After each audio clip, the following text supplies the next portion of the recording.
real to you from where you came from, or how you grew up from back then as even to now? Yeah. At this point in my life, I'd say not the peak, this is a peak of my success, but it's a peak of my peace. So I have more peace at this time of my life than any other time of my life. And it's not surreal to me. I think I'm settled in. I used to be like, wow, I can't believe that I'm on a Today Show. I can't believe I'm looking at millions. I can't believe that I'm impacting these lives. I can't believe that there's almost 1,000 people in this corner to hear me speak, etc. I'm just settled in. I'm settled in. I know I'm favored. I know I'm called. I know I'm walking in my calling. I know it's my purpose. This is who I imagine myself being, impacting the world. I know there's new levels to this and all that, but I feel settled in. But did you think you would make it this far? Yeah. Or was it no limits to how your mindset was? I remember like 2009, going to 2010, I had a record label called Royalty Family Music Group. And I pictured myself taking over in music. And I thought I would be the next Diddy, Master P, Birdman, right, Jay-Z. And I thought I would have major impact in the culture through music. So I did picture this influence, but I didn't know my influence would come with, and at that time I was sagging my pants, I was this, that, but I was just ratchet, hood, low frequency, low vibration. I wasn't elevated, but I imagined myself still being the man. And I wasn't as God-fearing. And I thought I'd be rich through music or something more like urban culture, hip-hop culture. So I'm not surprised, and even when I was in the streets, I always thought I'd be a millionaire, drug dealer. I always thought I'd be like, I remember being like in my early 20s, and I was like, yo, if I ran into Diddy, well, it wasn't Diddy then, he was Puffy. If I ran into Puffy, if I ran into Jay-Z, I would give them $10,000 for just 1 minute at a time. This is like me as a 17, 18, 19, 20-year-old with money. And I was just thinking like I would pay for a mentor. For 1 minute, I'd give them $10,000. Just to actually show them like, yo, I'm a real one. I got bread. I figured it out. And so these things have always circled around me, but I didn't know that I would be a real estate influencer, financial literacy pioneer, an activist, man of God, MOG,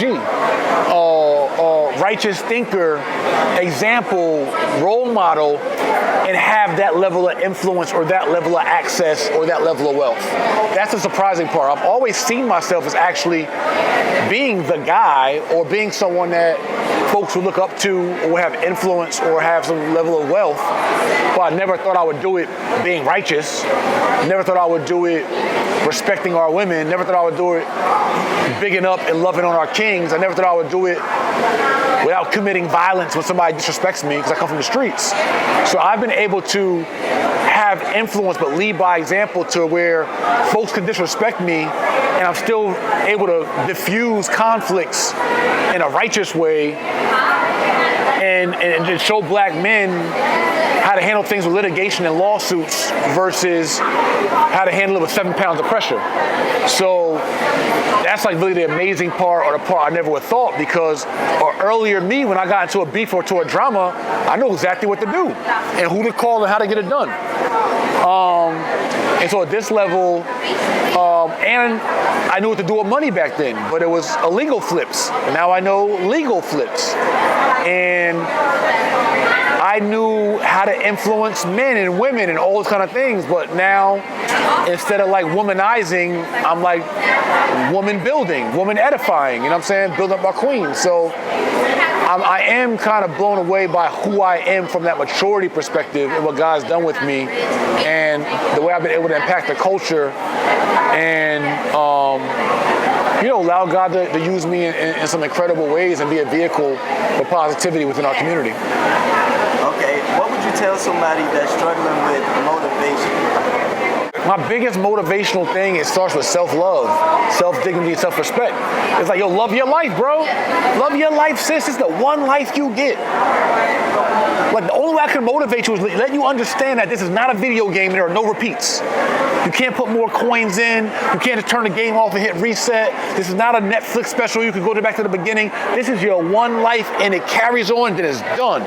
And what you do with this life ends up being on you, no matter how it started. No matter the crack addiction, the divorce, the single parents, no limbs, no matter what hand you were dealt, or hand you dealt yourself, or how you played it, it's still your one and only life. Make the most of it. YOLO. You only live once, don't throw it away. It's not blow money fast, it's not waste it because you only live once. It's like milk it and make the most of it because you only live once. You can't ever get this back. And then one day you'll be on your deathbed, or you'll be older, or you'll be ailing, and you'd want to get it back, and there's no way. You can't pay your way back. You can't pray your way back. There's nothing you can do to get time back on this earth.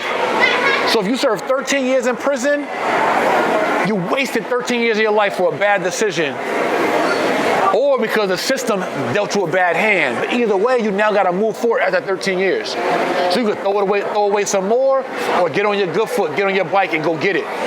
So whether it's depression, whether it's you got 3 felonies, it really don't matter, because although I can't say no one doesn't care, because I care, your mom might care, your girl might care, but no one can't affect your outcome better than you. And you embracing better decisions and playing a better hand, or playing a more persistent and resilient hand. So you might be playing your best hand, but it's still not working out for you.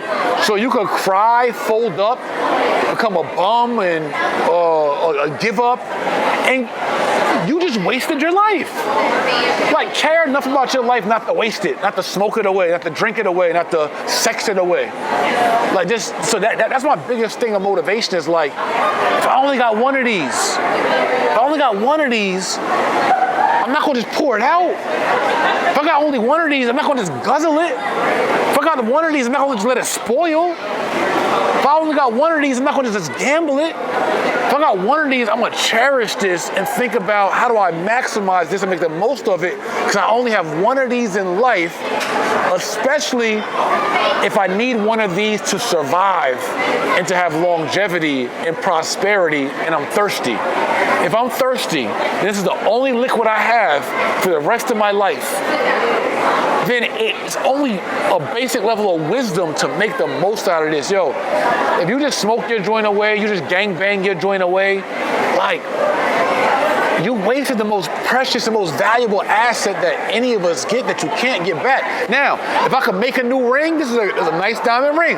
It's my wedding ring. If I could toss this joint, I could go buy a new one. I got insurance on this. I could actually get more money for this loss than it's worth on my finger, because it pays more for what it's worth. A house, I could burn a house down, build a new one. A car, I could crash that joint and get a new one.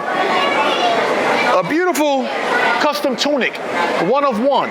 Ain't another one in the world like this, but I still can make a new one. They can't make another you. It's the only one you got. You can't even if you have twins, it's still not another you. So you just value your life and appreciate it that much. And that should motivate you to be like, all right, do the hard work to get to where you aspire to, or at least what's a better version than who you are today. That's our goal, to make my next hour, my next minute, my next day, my next week, my next month, my next year better than the last. That's all we can do. At this point of your life, do you still have moments that you get discouraged? At this point in my life, I do have moments I get discouraged, but they're very quick. They're very minimal, and the discouragement is very minimal as well, because my peace is so high. So like, I'm not always happy. I'm not always like joyful. I'm not always satisfied. I get dissed. People frustrate me. I get ished on. I get disrespected. All that. But my level of peace is so high. My level of joy is so high. Those things are fleeting and they're quick. because really I know where I stand with God. Like, I'm literally a man that's following his calling, following his purpose, and doing God's work. My Father's work, the highest power. So if I'm doing those things, I'm pleasing the highest source, the highest power that who made me, so I'll ultimately get peace. So things can't frustrate me long when I know I'm operating at such a high frequency and I'm doing such good work and I'm planting such good seeds and my heart is pure and is big and I'm constantly growing and I'm just making the most of what I got. So it's like, how can I be mad even if what I got is not like my ideal situation? Right. Like, this might not be my ideal juice, although it's amazing. It actually is. This is a black-owned business, by the way. But this might not be my ideal juice, but this is all I got. I'm gonna appreciate it. So not all of my life is my ideal life, but I appreciate it in such a way I'm not gonna get frustrated by a drink that's my only one or let you spoil it for me. When you were speaking on money, does money bring happiness? Money can bring you happiness, that's a fact. But money can't bring you peace. See, happiness is a reaction and it's a short, fleeting emotion. So you can buy something, food, a car, clothes, even a spouse damn near. You can buy something to make you temporarily happy, but you can't buy something to give you permanent peace.